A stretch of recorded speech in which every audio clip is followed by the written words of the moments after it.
This episode of This is the Gospel is sponsored by Bookshelf Plus.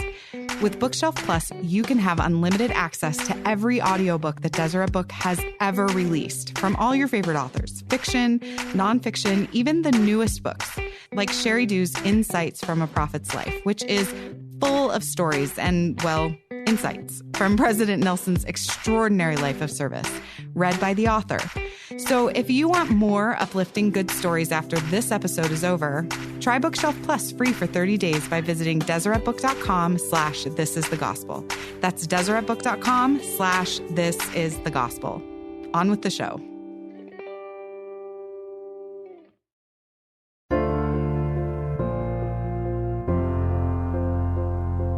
Welcome to This is the Gospel, an LDS Living podcast where we feature real stories from real people who are practicing and living their faith every day. I'm your host, Corinne Lay. There are now over 16 million members of the Church of Jesus Christ of Latter-day Saints around the world. And when you think about it, that's a lot of people who've put their hearts and their souls into the hands of a church family, seeking opportunities to learn together and grow together as we individually work towards our salvation. That's a lot of people from a lot of different cultures meeting in the proverbial chapel every Sunday. I come from a family with 7 kids, so I understand that the bigger the family, the more room there is to feel neglected, misunderstood, or forgotten, or in some cases, even overly protective of your status in the family structure. In fact, I understand this because my favorite book when I was a little girl was called Noisy Nora, and it was about a mouse who was constantly making noise just so her family wouldn't forget she existed when a new baby came. So I get it. But here's the other thing that I know about big families.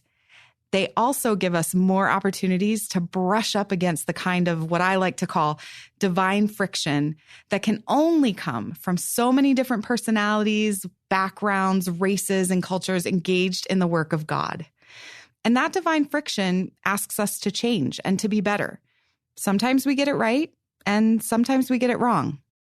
Today, our story comes from Donald, whose conversion at 14 and membership in the church was often complicated by some of this divine friction around race. As a Black member living in a predominantly white stake of the church in Florida, his experience with racism sometimes left him wondering about his place in that body of Christ. How he chose faith and forgiveness is a story that truly is the gospel. Here's Donald. I'm 33 years old. I was 31 and I was called to be a bishop. And it was definitely something that I was not expecting. He definitely has a lot of trust. Anyone who wants to be a bishop, they're more than welcome to be the bishop. It's a lot of work when you're a bishop. Why I do what I do? For the money, man. It's all about the money, the bling bling, baby. The reason why I do what I do because I feel people need to know it. My life has been changed because of the truthfulness of the gospel, the direction that it gave me. And I know that there are more Donalds out there and more people who need that direction. And that's why I do what I do. And it's because of the love Jesus had for me and spared me so I can go and do his work and help spare somebody else. I grew up in Jamaica and moved to the United States when I was 9 years old. And my mom was a single parent raising 2 kids. And then my sister came along later on and it was 3 of us. And when I moved in Jamaica, they refer to anyone in the United States, you're a Yankee. So in Jamaican term, it's ya Yankee. Ya Yankee man, ya ton Yankee no man junior. My mom came to the United States for a better opportunity. Jamaica economy and different challenges, especially in the early 90s. So she came here with the hopes of getting a better life, earning more money, and also providing for us, giving us the opportunity as her children to get quality education and to get an opportunity just to better ourselves. My mom did everything to make sure that opportunity came through. She worked hard. She's a hard worker. She still works right now. You're not a Jamaican unless you have 2 jobs. So she embodied that, where she would work multiple jobs and just, I call it the hustle and did whatever she could to provide for us. And it didn't seem like much, making $30,000 a year. I grew up in a not so safe neighborhood, and it was A lot of us in the neighborhood were poor, and some people were poor and didn't know it, but some of us knew it. I knew that I was poor, but my mom always made sure we had what we needed. We never went hungry. We always had food, and we always somehow found out a way to get clothes. If we got to McDonald's, that was cool.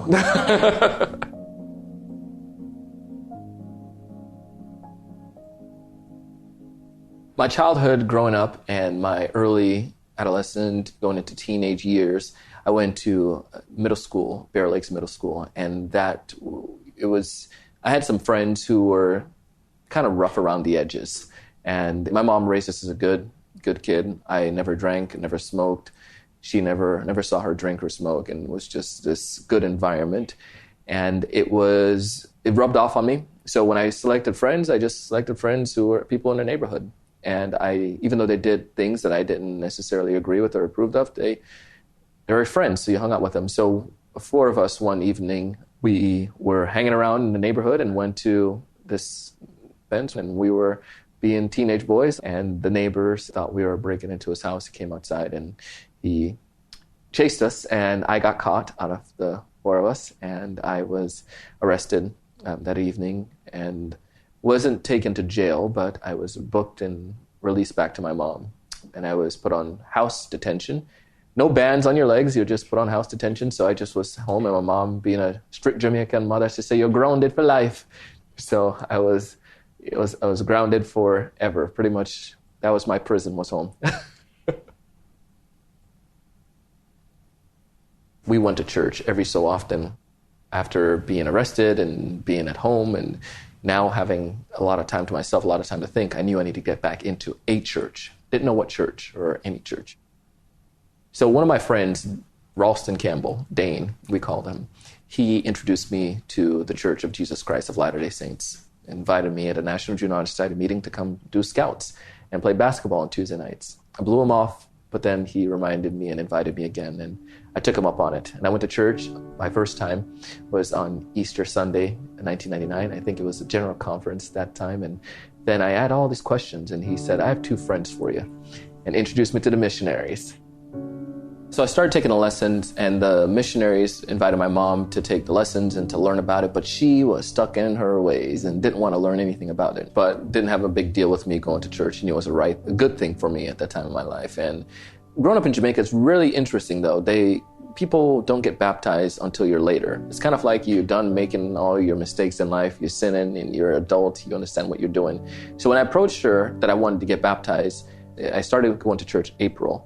And I approached her really soon after that, getting to the lessons, that I wanted to be baptized. And she said, "No, you need to wait until you're 18. And then she pushed it back until you're 16. So several months later, I asked her, and she said no. So the missionaries were transitioning through, and then it came down to the end of the year, it was December. And I really wanted to get baptized, so I asked her. I remember seeing all my friends passing the sacrament, and I was like, "I want to do this too." And she said, no.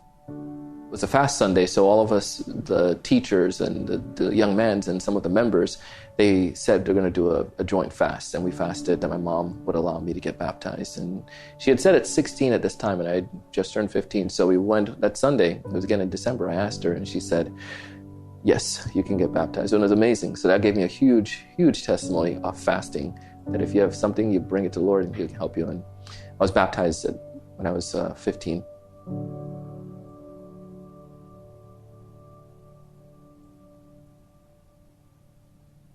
We went on this high adventure, and I remember we were in North Carolina, and there was, 5, 6 of us kids, scouts that were, black, and the majority of us were, were just white, and we were all friends and so forth. But we were gathered together, and some of the other kids had doubts about the church and about the Book of Mormon and blacks and the priesthood. And I remember that really hitting me, and that was the one time I started to think, like, whoa, is something wrong here? Something wrong with the church. There's something wrong with that. And I stopped reading the Book of Mormon. Something doesn't seem like it's right. I had good leaders at the time who gave me good mentorship and guidance and taught me to study the scriptures, to go to get answer. So I read the Bible and I read the Book of Mormon, and I would study and picked up, and I came to know that it was true. But it's still in the back of your mind. A high school I went to was predominantly white, and I didn't have any black leaders. I didn't necessarily see that as an issue, but one time there was a guy named Brother Carter, and he came to our ward, and he was a bishop previously, but seeing him in the church, that he was a black man that was a bishop at one point, it was like, that is cool. I remember the day, though, when I did see that, it was awakening to say, oh, Brother Carter. It just gave me that vision that, oh, we can have opportunities, but it's just interesting. It was just different. For the most majority of our life, my mom was a single mom raising us, and my stepfather was in the picture for a little bit of the time. It was an abusive situation, physically abuse, domestic abuse for my mom, and he was in the picture for a few years, and he was thrown in jail. So that left us with a financial situation. My mom was recovering from the abuse and missed a couple of weeks of work, and that led us to being evicted from our home. I remember, coming home, seeing the fluorescent orange sheet of paper on the door, and you knew what it was because you've seen it before in the neighborhood. Somebody's getting evicted, and that was us. I knew things were rough, but not that bad. And we threw everything in a small storage unit, and my mom, brother, and sister went to live with one of my cousins on the other side of town, and I stayed with another relative, a cousin, because that was the busing route to my high school. One of my best friends in the church is Andrew.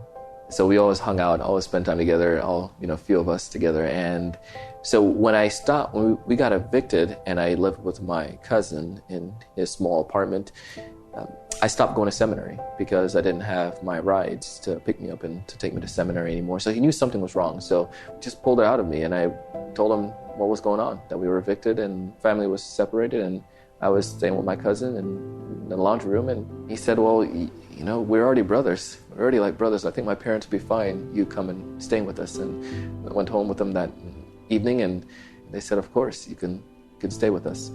And I still lived with them for about a year until my mom got back on her feet. And they have 7 kids, and always the extra was Donald. It's like, I remember the youngest son, Matthew, he was so confused because he was a little kid at the time when I lived with them.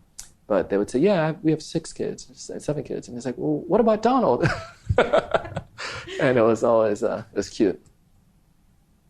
My friend who introduced me to the church at 14 is also Jamaican and Black American as well. And his mom left the church. He left the church too.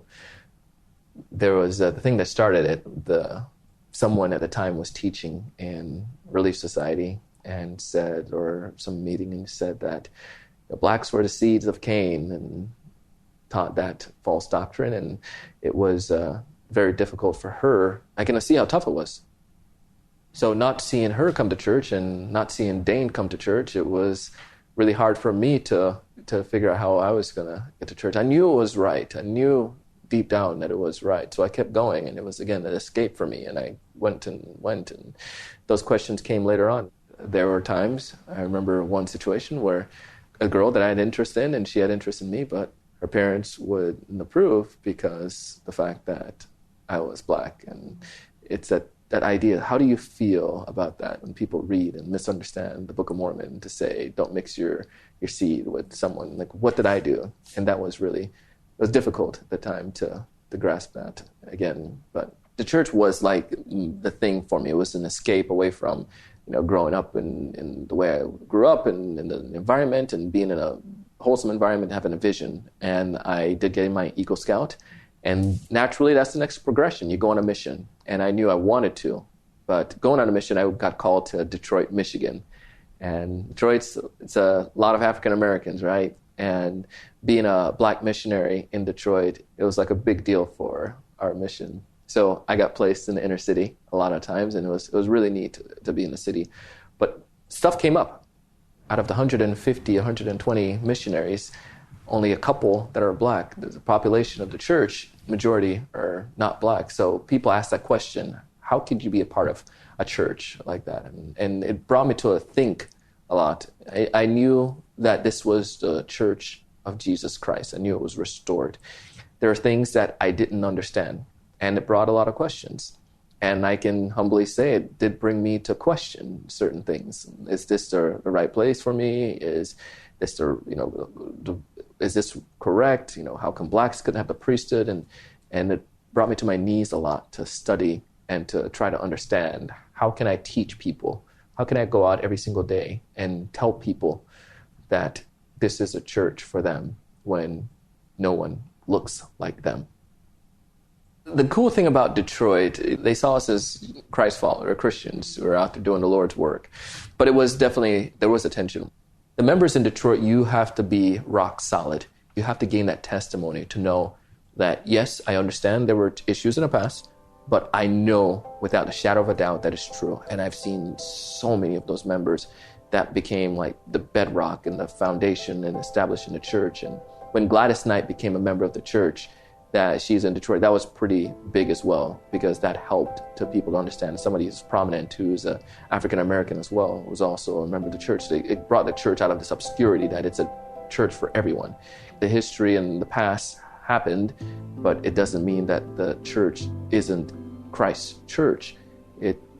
Things happen. That helped to see those strong members, and that guided us and gave it direction. And companions who were just like, you saw as brothers who were just really awesome.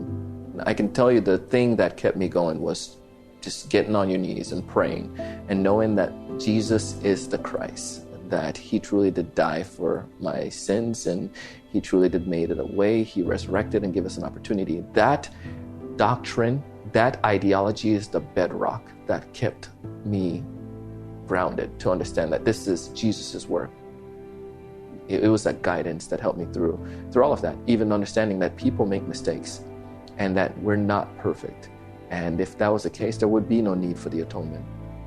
It made me realize that everyone makes mistakes and people can repent and can change. And in due time, they will come to understand. And I hope they did, and I hope they do.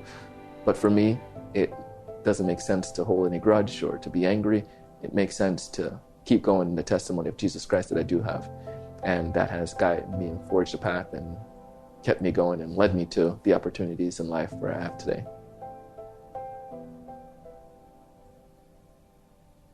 Being a bishop and being African-American, younger folks come to me and ask, well, I have trouble with this. I have concern about this. And, why did this happen in the past in the church? And some of them I really don't have answers to. And I think that's one of the interesting things with life. We don't get answers to everything. And I remember being one of the times early as a bishop, I went back into some of those studies and I studied for a couple days and just diving into more on the topic. And the final answer came back down to, that I give to people as my final answer, is that they're imperfect people in the church. And some people say things that are not right. But the truth is the gospel is restored. And don't let anyone take that part away from you. And though we may not have all the answers, I can't give you everything about why. In due time, those answers, why, will come. But I can tell you, instead of the why, I can tell you the how you move forward. And the how we move forward is by focusing on Jesus Christ. Because we're all black, white, Jew, Gentile, green, whatever color we are. We're all his sons and daughters, and he wants us to go back and live with him.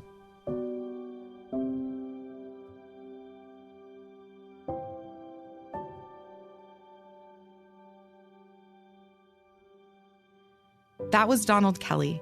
I don't know about you, but it's hard for me to hear those stories of times when we as members of the church didn't quite get it right. And I really appreciate Bishop Kelly's personal revelation that helped him make sense of the things that we don't yet understand or know about our history.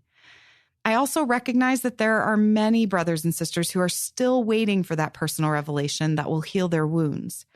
But I revel in the hope that each of us can be healed through Jesus Christ, and that those of us who have done the wounding, whether intentionally or not, can seek repentance and forgiveness. And isn't that just like being part of a family?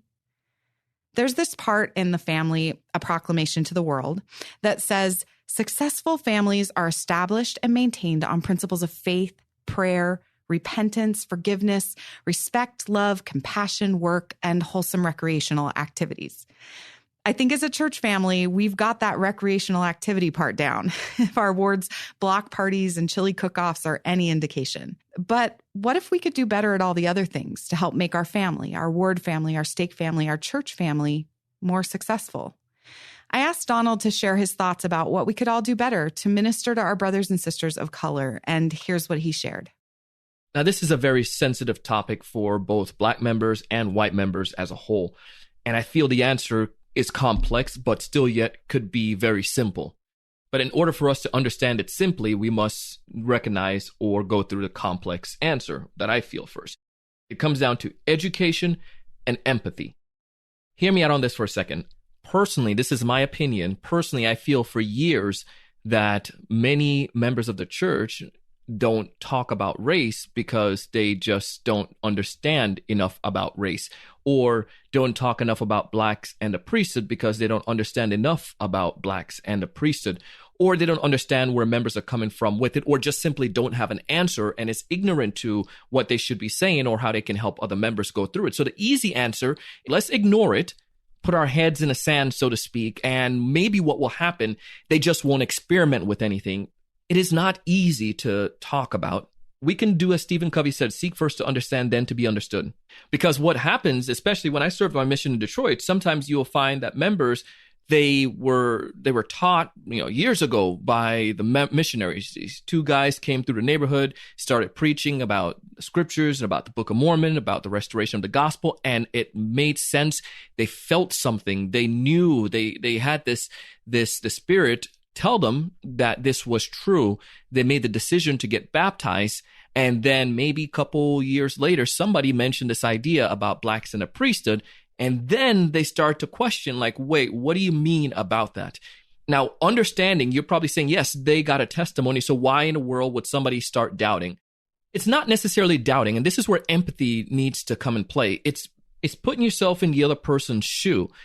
Oftentimes, these individuals who are maybe new into the church and first time hearing about race and Blacks in the priesthood, they feel, and this is what I'm just sharing, what I've heard, is I feel like I wasn't told everything up front before I made a decision.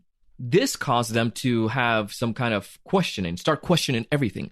How come the missionaries didn't say something about it? How come my bishop didn't talk to me about it? How come some of these things are not taught to me? And then those questions lead to more questions and more resentment, and then more confusion and frustration. Now, when they start having conversation with, say, a member of the church about it, because we don't necessarily understand how to have that conversation with a Black member, we go back to just simple saying, you need to just have more faith and stop doubting. It's depicted, well, this person just seems like they don't believe in the fact that we have the restored gospel, or that we have prophets on the earth today, because if they believe that, they wouldn't ask these questions, which, by the way, it's totally not true.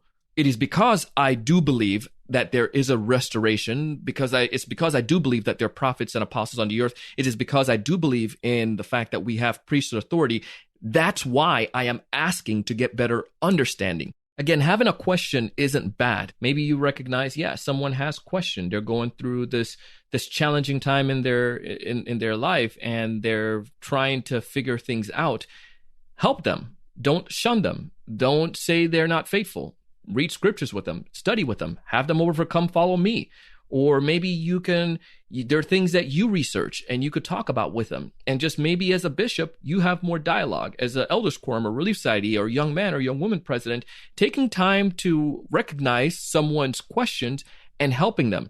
And for Black members of the church or anyone of the church that may have doubts or have questions, have these things they're wrestling with, I share this a lot, but I just say, don't jump out of the boat. Stay in the boat. Right now, you're safe, you're protected. You may not understand everything. Stay in the boat, continue to progress, serve in your calling, help the ward, help the members, share the gospel of Jesus Christ, live the gospel of Jesus Christ. And as you continue to do this, I pray and I hope that you will gain the answer and insights and revelation that you need. And perhaps maybe we will all come to a better understanding as we have more of an open dialogue. So again, my answer is quite complex, but it comes back down to the simple part of us all, making sure that we educate ourselves and to have open dialogue and to have empathy. I think those things will help. Donald is always quick to say that he doesn't speak for every Black member of our church family. So I was thinking that one of the ways I could put his ideas into practice would be to actually ask my friends of a different race, what is it like for you to be a part of this church?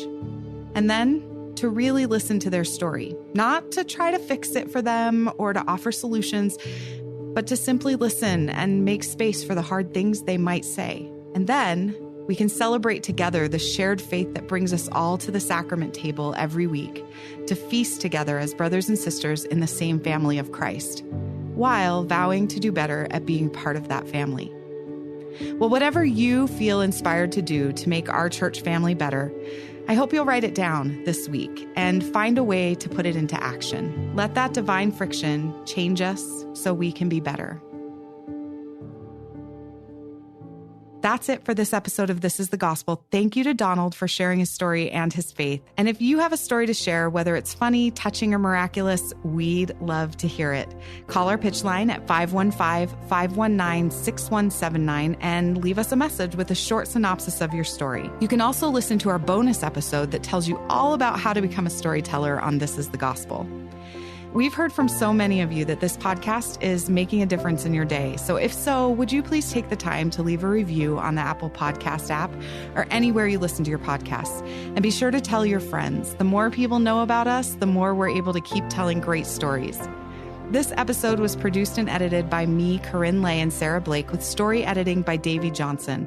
It was mixed and mastered by Mix at 6 Studios, and our executive producer is Aaron Hallstrom.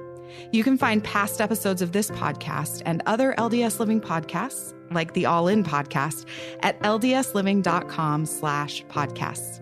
Have a great week.